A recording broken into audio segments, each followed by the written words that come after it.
Hello everyone, welcome to Abhipedia. My name is Ankur Sharma. Accountancy हम साथ साथ कर रहे हैं, काफ़ी टॉपिक्स हमने रिवाइज कर लिए हैं। अब जो आज का हमारा टॉपिक है वो है टाइप ऑफ एक्सपेंडिचर।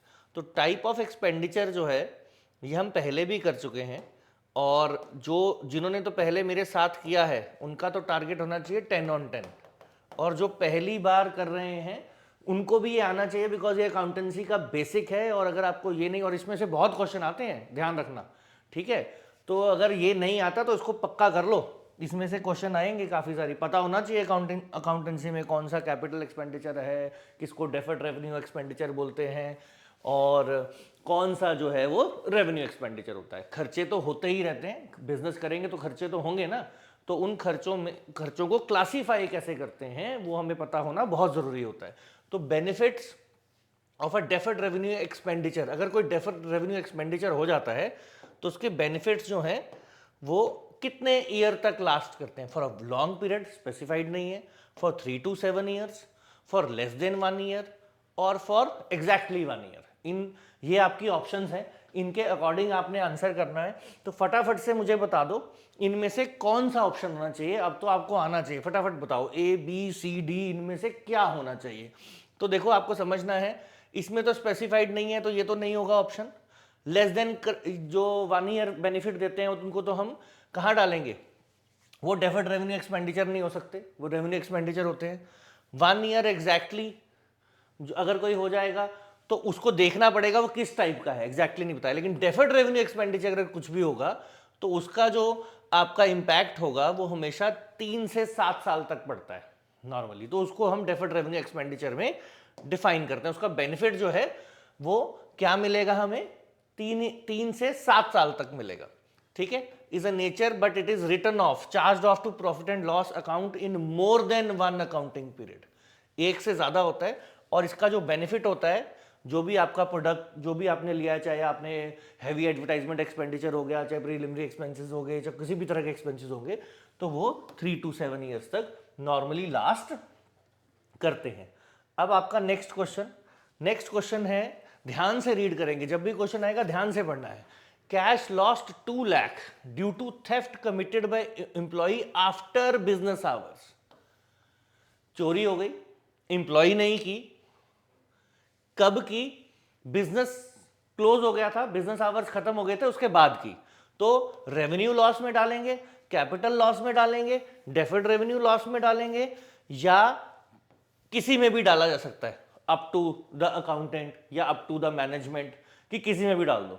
तो आपको बताना है इसमें से कौन सा ऑप्शन जो है वो सही है।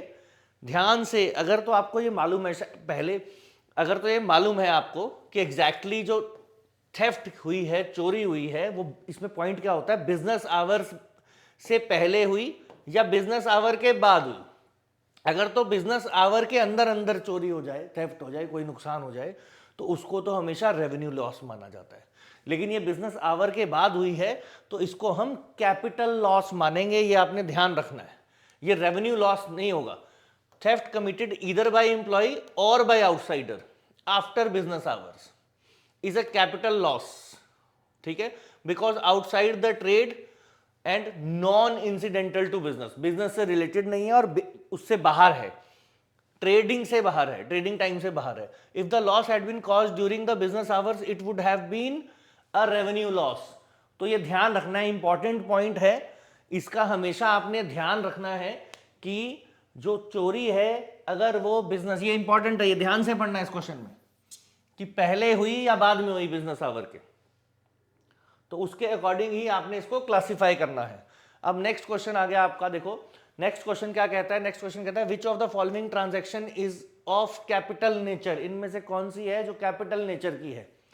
तो अभी तक क्योंकि हम काफ़ी सेशंस कर चुके हैं, इनिशियली ये वाला टॉपिक भी हम डिस्कस कर चुके हैं और काफ़ी तैयारी आपकी हो चुकी है, तो आपको अब ये तो मालूम ही होना चाहिए कि कैपिटल रेवेन्यू और डेफर्ड रेवेन्यू तीनों में क्या बेसिक डिफरेंस है। अगर ये मालूम है तो फटाफट से आप ये इसको बता दो। Replacement of all tyres, purchase of a van by an company, yearly premium to insure a van, cost of repairs of a van, इनमें से कौन सा कैपिटल नेचर का है। ओल्ड टायर रिप्लेस करना ये कैपिटल नेचर का नहीं है, ईयरली प्रीमियम जो हम देते हैं वैन का इंश्योरेंस के लिए वो भी कैपिटल नेचर का नहीं है। फिर आ जाए cost of repairs of a van, repairs भी जो है आपकी ये रेवेन्यू नेचर का नहीं होती, तीनों की तीनों चीजें आपकी रेवेन्यू होती हैं। और वैन आपने खरीदी ये 101% कैपिटल नेचर का होता है। क्यों? एक तो इसका इम्पैक्ट जो है लॉन्ग रन तक रहेगा, दूसरा जो वैन है इसका जो है फिजिकल फॉर्म भी है और जरूरत पड़ने पे इसको हम आगे फर्दर सेल भी कर सकते हैं। अगर डेफर्ड रेवेन्यू एक्सपेंडिचर होता तो उसमें क्या फर्क होता है, जो चीज बनती है उसका कोई फिजिकल फॉर्म नहीं होता है, प्लस उसकी रीसेल वैल्यू भी नहीं होती है कोई भी। तो ये डिफरेंस होता है डेफर्ड रेवेन्यू एक्सपेंडिचर और कैपिटल एक्सपेंडिचर में। तो ये कैपिटल नेचर का एक्सपेंडिचर है। ठीक है, अगर आप भूल गए थे या आपको नहीं पता था तो अब मैंने आपको बता दिया कि कैपिटल और डेफर्ड रेवेन्यू में क्या डिफरेंस होता है। जो रेवेन्यू है वो तो रीअकरिंग इन नेचर होता है और उसका बेनिफिट एक साल के अंदर अंदर ही एक्सपायर हो जाता है, तो उसको हम कहते हैं कि वो क्या है, वो रेवेन्यू नेचर का है। ठीक है जी। अब cost of air conditioning of the office premises is considered as, office premises है, ठीक है, उसकी एयर कंडीशनिंग करवा दी हमने पूरी, है ना, एसी लगवा दिए, तो डेफर्ड रेवेन्यू एक्सपेंडिचर है, रेवेन्यू एक्सपेंडिचर है, कैपिटल एक्सपेंडिचर है, या बी और ए और सी दोनों हो सकते हैं। तो आपको ये समझना है, देखो सबसे पहले तो ये ध्यान रखना है ये वाला ऑप्शन तो कभी होगा ही नहीं इस केस में, क्योंकि या तो डेफर्ड रेवेन्यू होगा या तो कैपिटल होगा, ऐसा कोई ऑप्शन नहीं है, या रेवेन्यू होगा। तीनों क्लासिफिकेशन में फिट बैठेगी कोई ना कोई चीज, ऐसा कुछ भी नहीं है जो दोनों में से जहां मर्जी डाल दो या दोनों में डाल दो, ऐसी तो कोई ऑप्शन होती नहीं है। तो इन तीनों में से ही कोई आंसर बनेगा।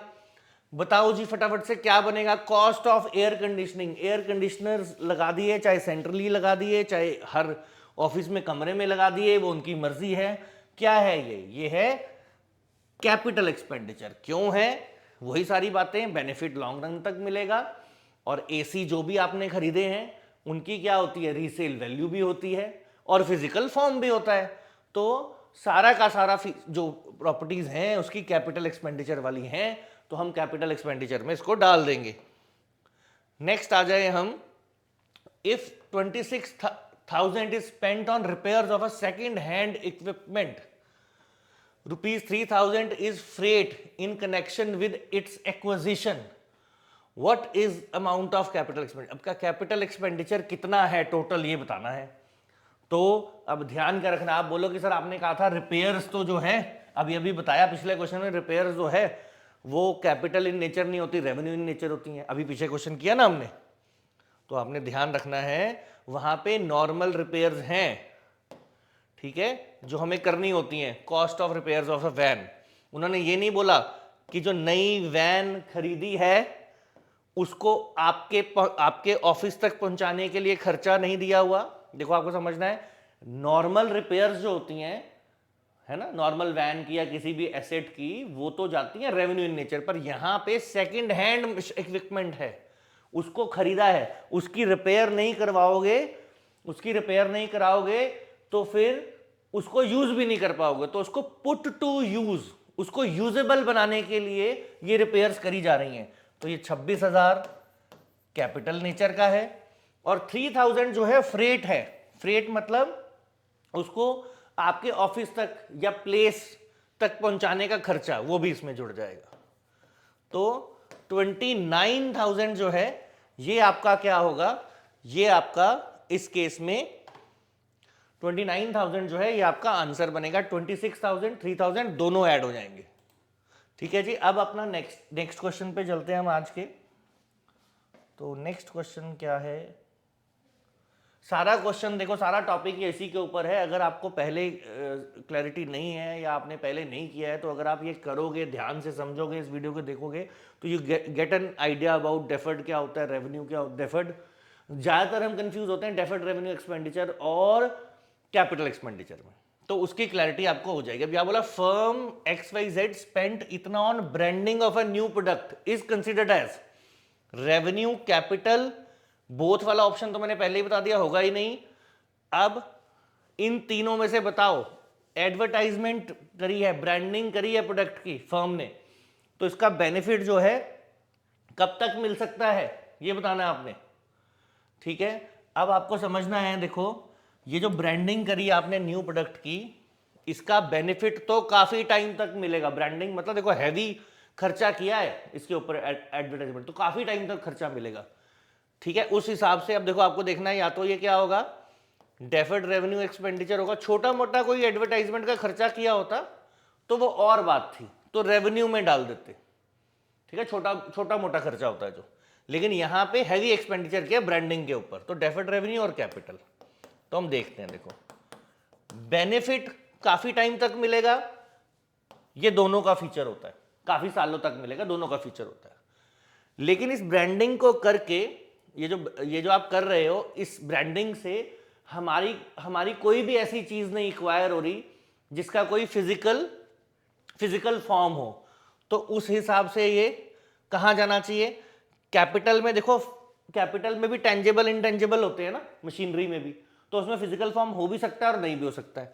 तो ये फीचर भी दोनों में चला गया कि भैया फिजिकल फॉर्म नहीं है तो यहाँ पे हो सकता है इंटेंजेबल हो चीज, और डेफर्ड रेवेन्यू एक्सपेंडिचर में तो मैंने आपको बताया कि फिजिकल फॉर्म ऐसी चीज बनती है जिसका फिजिकल फॉर्म होता ही नहीं। अब आए लास्ट पॉइंट पे, रीसेल वैल्यू। अगर कोई आप एसेट खरीदते हैं उसकी रीसेल वैल्यू होती है, लेकिन यहां पे कोई भी ऐसी चीज नहीं बन रही जिसकी रीसेल हो। प्रोडक्ट की ब्रांडिंग कर दी, उस ब्रांडिंग को दोबारा बेच थोड़े ना सकते हो आप किसी को, उसकी रीसेल वैल्यू थोड़ा ना है। हाँ आपको बेनिफिट मिलेगा, दैट इज ट्रू। तो उस हिसाब से ये बना डेफर्ड रेवेन्यू एक्सपेंडिचर। तो ध्यान रखने हैं 3 पॉइंट डिस्टिंग्विश करने के, हमेशा ऐसे देखना है। तो डेफर्ड रेवेन्यू एक्सपेंडिचर जैसे कि हैवी एडवर्टाइजमेंट एक्सपेंडिचर होता है, ये देखो deferred revenue is written of and charge, तो इनका बेनिफिट ये हमने पहले कर लिया। रेवेन्यू एक्सपेंडिचर में क्या होता है, purchase of goods and services से रिलेटेड होते हैं which are consumed in the current period, एक ही साल के अंदर, जैसे सैलरी, रेंट, इंश्योरेंस, कैरेज, इसके अंदर preliminary expense, advertisement expenditure, discount on issue of debenture, shares, ऐसे खर्चे सारे यहां डाल देंगे हम। और कैपिटल एक्सपेंडिचर जो है इसको करते हैं हम, तो क्या बनता है, कोई भी फिक्स्ड एसेट बन सकता है, इंटेंजिबल हो सकता है, इंटेंजिबल हो सकता है, टेंजिबल भी इंटेंजिबल भी। अब दूसरी चीज, डेफर्ड रेवेन्यू एक्सपेंडिचर करोगे तो फिक्टिशियस एसेट बनता है, मतलब प्रॉपर्टी सेम होती है, जिसकी हम बात कर रहे हैं वो फिक्टिशियस एसेट होता है जिसका कोई फिजिकल फॉर्म नहीं होता और रीसेल वैल्यू भी नहीं होती। इसको करेंगे कैपिटल एक्सपेंडिचर को तो एसेट बढ़ सकता है, ठीक है आपकी, और लाइबिलिटी घट सकती है। ऐसा कुछ खर्चा हो तो उसको हम बोलेंगे कैपिटल एक्सपेंडिचर, लोन पे ऑफ कर दिया आपने। डेफर्ड रेवेन्यू एक्सपेंडिचर के एग्जांपल तो यहाँ पे है ही है आपके पास। तो इन चीजों का आपने ध्यान रखना है ध्यान से, और इससे रिलेटेड क्वेश्चन कई बार आ जाता है, ये बहुत बेसिक है अकाउंटेंसी का, हर कॉम्पिटिटिव एग्जाम में इससे रिलेटेड क्वेश्चन आने के चांसेस होते हैं। Which of the following is capital expenditure. अब ये तो भैया आप बताओ फटाफट से, अब तो मैंने आपको डिटेल में ही बता दिया कैपिटल, रेवेन्यू और उसके बीच में difference. Cost of standard equipment, cost of purchase of goods for resale, regular repair of second hand van, maintenance of computer system. इनमें से कौन सी ऐसी चीज है इनमें से जो किस चीज से रिलेटेड है, जो आपका कैपिटल एक्सपेंडिचर है। अब आ जाए एक एक करके। Maintenance of a computer system, maintenance तो मैंने आपको बताया कि वो जो है मेंटेनेंस या रिपेयर्स जो है वो तो कभी भी आपकी क्या होती है, हमेशा रेवेन्यू होती है, कैपिटल इन नेचर नहीं होती है। ओनली कब होती है, जब आपने ऐसा खर्चा किया हो जिसकी वजह से मशीनरी या आपका जो एसेट है वो यूजेबल हो जाए। अब जैसे यहाँ पे लिखा है regular repair of a second hand van, second hand van लिखा है तो इसका मतलब ये नहीं है कि ये रिपेयर जो है उसकी आपकी कैपिटल हो जाएगी, वो रेगुलर रिपेयर है, नॉर्मल रिपेयर है। ऐसा नहीं है वैन खरीदी और उसको यूजेबल बनाने के लिए खर्चा किया है, तो ये भी कैपिटल एक्सपेंडिचर नहीं है। Cost of purchase of goods for resale, goods खरीदी है नॉर्मल, जिस चीज का हम बिजनेस करते हैं उनको हम गुड्स कहते हैं, तो वो गुड्स खरीदी है हमने नॉर्मल रीसेल के लिए, तो ऐसी गुड्स भी क्या है, ये तीनों के तीनों एक्सपेंडिचर क्या है, ये रेवेन्यू इन नेचर है, कैपिटल इन नेचर नहीं है। ये cost of a stand for a equipment, जब तक आप इक्विपमेंट का स्टैंड नहीं यूज करेंगे तो वो यूजेबल नहीं होगी, तो उसको यूजेबल बनाने के लिए खर्चा किया है, तो cost of stand of for a equipment is capital in nature. I hope आपके लिए इंफॉर्मेटिव जो है ये सेशन रहा, चल रहा है, और आगे भी हम 2-4 क्वेश्चन और करेंगे। तो इन केस अगर आप कोई और टॉपिक करना चाहते हैं, रिवाइज करना चाहते हैं किसी और भी, तो वो भी मुझे बता सकते हैं, so that we can keep your preparation on track. बाकी एग्जाम से रिलेटेड काफ़ी बच्चे पूछते हैं एग्जाम कब होगा, एग्जाम कब होगा। होपफुली जल्दी ही होगा, आई कांट से बिकॉज वो मेरे हाथ में नहीं है, बट मेरे हाथ में क्या है, आपको ये प्रैक्टिस करवाना, और आप प्रैक्टिस करते रहेंगे जितना आपको टाइम मिलेगा। आप अपनी प्रैक्टिस में पीछे मत हटो, प्रैक्टिस करते रहो, ताकि जब भी एग्जाम अनाउंस हो you are ready for it, है ना। और ये प्रैक्टिस मैंने पहले भी आपको बोला, ये प्रैक्टिस जो है आपकी जरूरी नहीं इसी एग्जाम में काम आए, कहीं भी काम आ सकती है, तो यू कैन बी प्रिपेयर्ड, है ना। जो चीज हमारे हाथ में है वो तो हम कर सकते हैं, जो चीज हमारे हाथ में ही नहीं है तो उसका तो हम कुछ नहीं कर सकते ना। तो ठीक है, चलो जी, अब अगला क्वेश्चन पढ़ो, फटाफट से रीड करो और इसका आंसर दो, जरा फटाफट से आंसर दो इसका। Which of the following is revenue expenditure. अभी तक जितने क्वेश्चंस थे वो सारे के सारे क्वेश्चंस आपके क्या थे, कैपिटल या डेफर्ड से ज्यादातर रिलेटेड, है ना। लेकिन बीच में मैंने आपको बीच में ये भी बता दिया कि रेवेन्यू क्या होता है, तो इसका आंसर भी आप कर सकते हैं। Repair of a purchase of a second hand machine, put it into a working condition.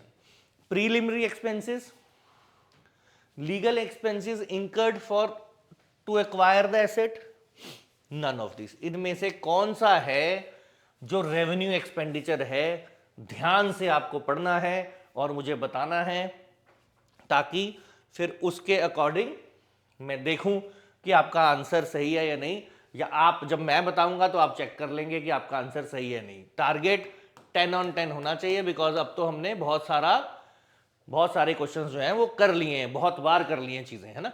Which of the following is the revenue expenditure. देखो एक एक करके पढ़ते हैं। Repairs of a second hand machinery put into you working condition. अब आप बोलोगे यहां पे सर इसी चीज को आपने बोला था, देखो इसमें क्या रेगुलर रिपेयर है सेकंड हैंड की, उससे पहले वाले में उसको पुट टू यूज के लिए तो खर्चा था वो, है ना। और यहां पे भी पुट टू यूज है, तो ये क्या है, कैपिटल इन नेचर है, ये रेवेन्यू इन नेचर नहीं है। प्रीलिमिनरी एक्सपेंसेस, वो एक्सपेंसेस जो किए जाते हैं कंपनी की फॉर्मेशन से पहले, तो ये वाले क्या होते हैं, ये आपके डेफर्ड रेवेन्यू एक्सपेंडिचर में चले जाते हैं, ठीक है।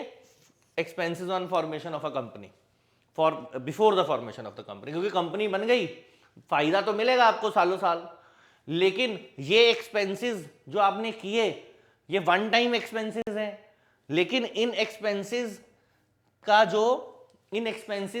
को आप कभी रीसेल नहीं कर सकते हो, ना ही इनका कोई फिजिकल फॉर्म है, तो इसलिए इनको डेफर्ड रेवेन्यू एक्सपेंडिचर में डालते हैं, या इनको फिक्टिशियस एसेट भी हम बोल सकते हैं अगर एसेट में क्लासिफाई करना हो। फिर legal expense incurred in acquiring an asset. अब एसेट एक्वायर करने के लिए लीगल एक्सपेंस किए, तो ये भी क्या होंगे, एसेट एक्वायर करने के लिए अगर आपने लीगल एक्सपेंसेस किए तो ये भी आपके क्या हैं, कैपिटल इन नेचर ही हैं।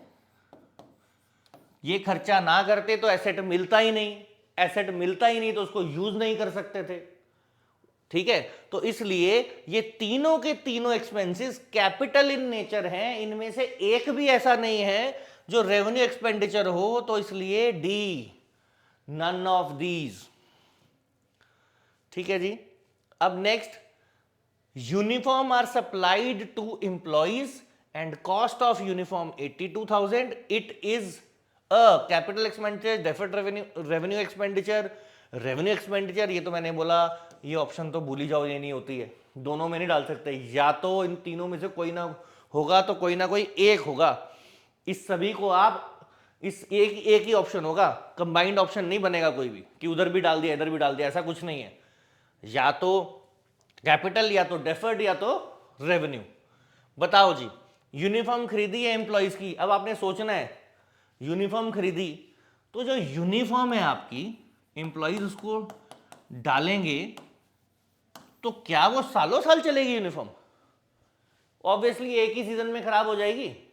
जो भी आपने दिया हो रोज डाल के आएंगे, या आपने 2 पेयर भी दिए हो, तो नॉर्मली क्या होता है, अगर आपको यूनिफॉर्म देनी है एम्प्लॉय को तो हर साल नवी देनी पड़ेगी, है ना। वही थोड़ा ना डाली जाएंगे कि एक बार दे दी चलो जी फिर वही डालते रहेंगे। वो तो अब यूज करेंगे, काम करेंगे, उसको यूज करेंगे, तो उसका वेयर एंड टेयर होगा, तो नॉर्मली वो 1 साल 2 4 4 5 महीने में भी एक्सपायर हो सकते हैं depending on what kind of work they are doing. तो यूनिफॉर्म का जो खर्चा होता है ये डेफर्ड रेवेन्यू तो होता नहीं क्योंकि फिजिकल फॉर्म है। कैपिटल एक्सपेंडिचर जो है ये भी नहीं होगा क्योंकि बेनिफिट तो उसका ज़्यादा मिलना नहीं, 3 4 5 6 महीने, ज़्यादा से ज़्यादा 7 8 महीने। तो ये कहाँ जाएगा? This is an revenue expenditure, ये आपको ध्यान रखना है। तो एक्सपेंडिचर ऑन यूनिफॉर्म अगर दिया हुआ है आपको, एम्प्लॉयज की यूनिफॉर्म दी है आपने, तो वो आपका रेवेन्यू इन नेचर होगा। कारण मैंने आपको बता दिया कि क्या होगा, वो करंट पीरियड में ही कंज्यूम हो जाएगी, तो इसलिए वो रेवेन्यू एक्सपेंडिचर में करेगी।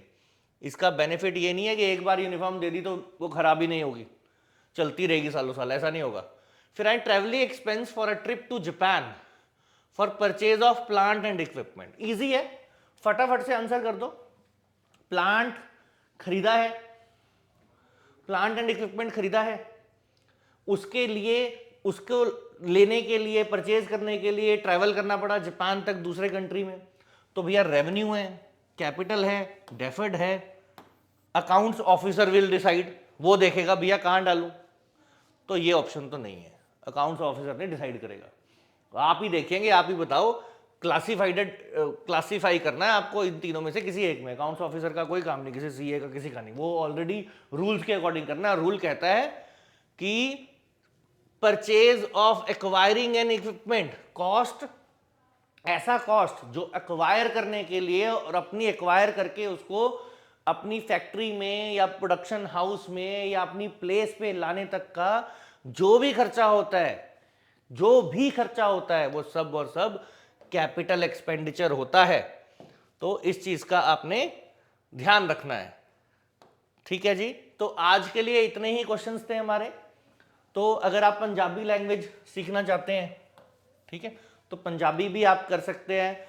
ये आप नंबर्स पे कांटेक्ट कर लो या डिस्क्रिप्शन में लिंक होगा, वहाँ पे आप जाकर देख सकते हैं। तो पंजाबी जो है उसकी प्रिपरेशन भी आप करना चाहो तो वो हमारे पास ऑप्शन अवेलेबल है, तो आप वो कर सकते हैं।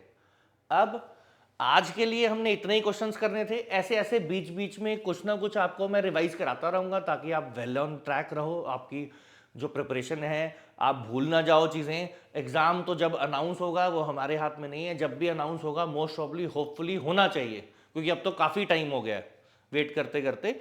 तो जैसे ही अनाउंस होगा तो आपकी तो तैयारी पूरी होती रहेगी, तो आप अपना ये प्रैक्टिस सेशंस जो है वो ज्वाइन करते रहो। नेक्स्ट सेशन में फिर मिलेंगे। Thank you very much.